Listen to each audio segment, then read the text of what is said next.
Tonight we are here to remember a hero and an organization that bears his name while helping our community. Tom Lombardo is that hero. His story is one of excellence, leadership, and ultimate sacrifice. He was a gifted high school athlete who went on to a legendary football career at West Point. Taken too soon in shadows of armed combat, his legacy is remembered through the St. Louis chapter of the National Football Foundation. Please welcome to the St. Louis Sports Hall of Fame with your applause, Tom Lombardo. Conducting the interview will be Ed Wheatley. You're giving up a lot of applause tonight. How about one for Dan McLaughlin? Is he not the best MC here for us? Let's hear it for Dan. Here's a mic. The Lombardo name is familiar to a lot of people with the restaurants all over town. But we're not here to talk about the Lombardo restaurants. We're here about your dad, Tom Sr. You know, as Dan said, there's a legacy of, his life. What he did in St. Louis as a tremendous athlete. At West Point on their Army team, and then what he did in the real Army in service.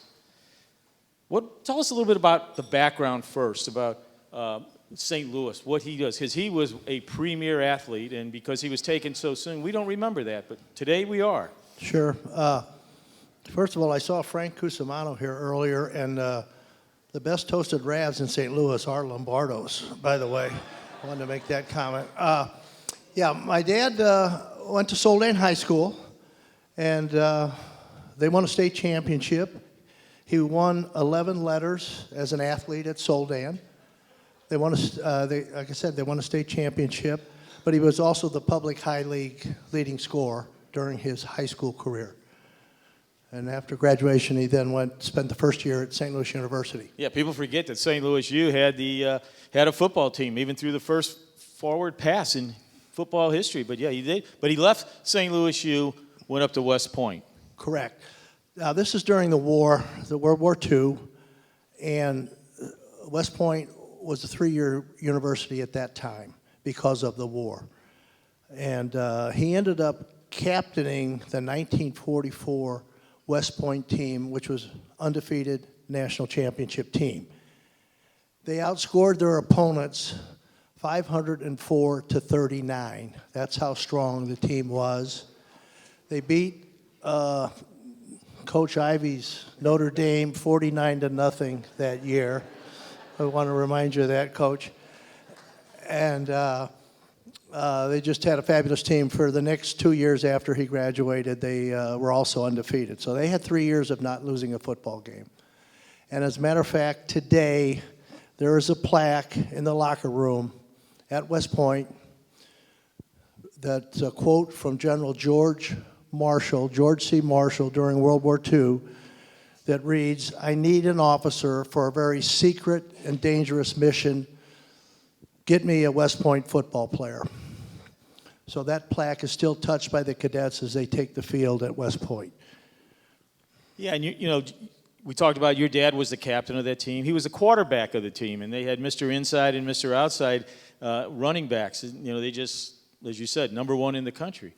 So he was a hero on the football field here in St. Louis. He's a hero across the country wherever Army played, Notre Dame especially, but at West Point. But he also was then a hero in the war.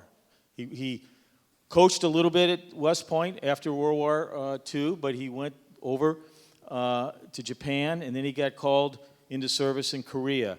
And that's where he was a hero, and he made the ultimate sacrifice in September 1950.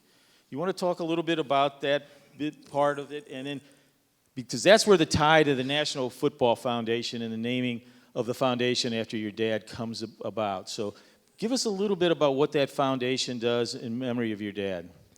Yeah, the National Football Foundation and College Hall of Fame has 125 chapters around the country.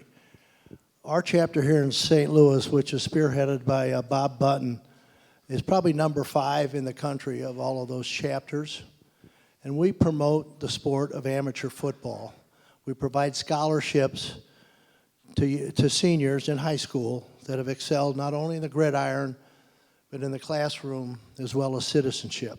We've awarded over $750,000 in scholarship money to these high school seniors. And Here in St. Louis. here in St. Louis, yes, yes, all here in St. Louis. And just as an aside, my dad, we lived in Japan during the occupation after World War II, but he was called back to West Point to coach.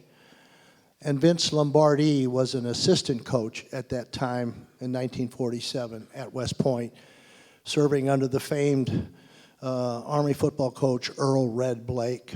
And Earl Red Blake, along with General Douglas MacArthur and a guy by the name of Grantland Rice, Sports writer, helped start the National Football Foundation back in the 60s.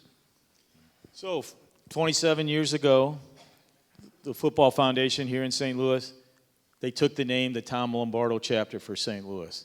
What's that mean to your family? Well, it's just a great recognition. You know, we're both honored and humbled. Again, my Uncle Carmen and my Uncle Angelo and Bob Button got together, and when they were told, they discussed the story of my father and his accomplishments in his young career, they decided to name this, our local chapter, after my father. And we're quite proud of that. It means so much to my family, which I've got a table represented here in front. I've got some of my dearest friends represented behind them, and then the chapter is also represented at one of the tables in the back. So we probably have the most attendees here. Well, good for you. And, you know, we hope that your family has that same pride in inducting your dad into the St. Louis Sports Hall of Fame. And your plaque tonight reads, "His story is one of excellence, leadership, and ultimate sacrifice." He's now a part of our St. Louis Sports Hall of Fame, Tom. Thank you, sir. Thank you very much.